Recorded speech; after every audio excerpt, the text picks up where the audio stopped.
ایک مرتبہ کا ذکر ہے، ایک ویران راستے پر ایک اونٹ کھڑا تھا اور اس کی رسی بھی کھلی ہوئی تھی۔ اسی راستے سے ایک چوہے کا گزر ہوا۔ اس نے جب دیکھا کہ ایک اونٹ کھڑا ہے اور اس کے گلے میں رسی ہے اور وہ کہیں بندھی ہوئی بھی نہیں، نہ جانے چوہے کو کیا سوجھی۔ چوہا بڑے فخر سے آگے بڑھا اور اونٹ کی رسی اٹھا لی۔ اب منظر کچھ ایسا تھا کہ چوہا رسی اپنے منہ میں تھامے آگے آگے اور اونٹ چوہے کے پیچھے پیچھے۔ چوہے کی چال ڈھال میں بڑا تکبر تھا۔ چوہا دل ہی دل میں اپنے اس کارنامے پر بہت خوش تھا کہ اتنے لمبے اور بڑے جانور کو میں اپنے پیچھے پیچھے گھما رہا ہوں۔ ہاں ہاں ہاں ہاں، دیکھا، اتنے لمبے اور بڑے جانور کو میں اپنے پیچھے پیچھے گھما رہا ہوں۔ اونٹ سمجھ گیا،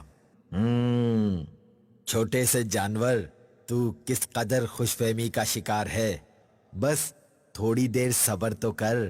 چوہا اور اونٹ ایک ندی کے کنارے پہنچ گئے۔ ندی دیکھ کر تو چوہا ڈر گیا، چلتے چلتے رک گیا۔ اونٹ رکا اور چوہے سے مخاطب ہوا، اے میرے رہبر، خیریت، آپ رک گئے؟ پیارے مدنی منو، پتا ہے پھر کیا ہوا؟ چوہا جو پہلے تو بہت تکبر و فخر سے چل رہا تھا، اب ندی کے بہتے پانی اور گہرائی کو دیکھ کر تو اس کی حالت ہی غیر ہو گئی۔ اونٹ نے ہنسی چھپاتے ہوئے کہا، ڈر کیوں گئے ہو؟ کیا بات ہے، آگے بڑھتے جاؤ، ہمت اور جرت سے کام لو۔ چوہے نے ڈر کے مارے ہلکی سی آواز نکالی اور بتایا کہ پانی بہت گہرا ہے، میں تو ڈوب جاؤں گا۔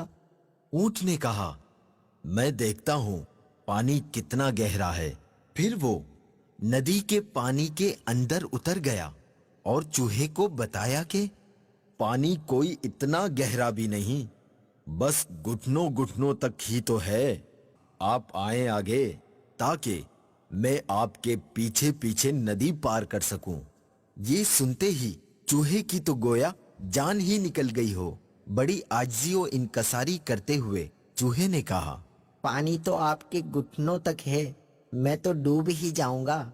چوہا سمجھ چکا تھا کہ وہ جس بات پر غرور و تکبر کر رہا تھا یا وہ جس خوش فہمی میں تھا وہ درست نہ تھی۔ کسی کو حقیر نہیں سمجھنا چاہیے۔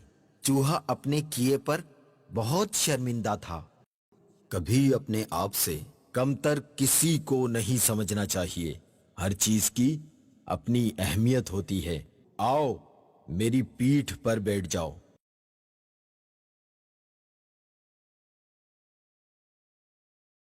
چوہے کی یہ حالت دیکھ کر اونٹ نے چوہے کو اپنی کوہان پر بٹھا لیا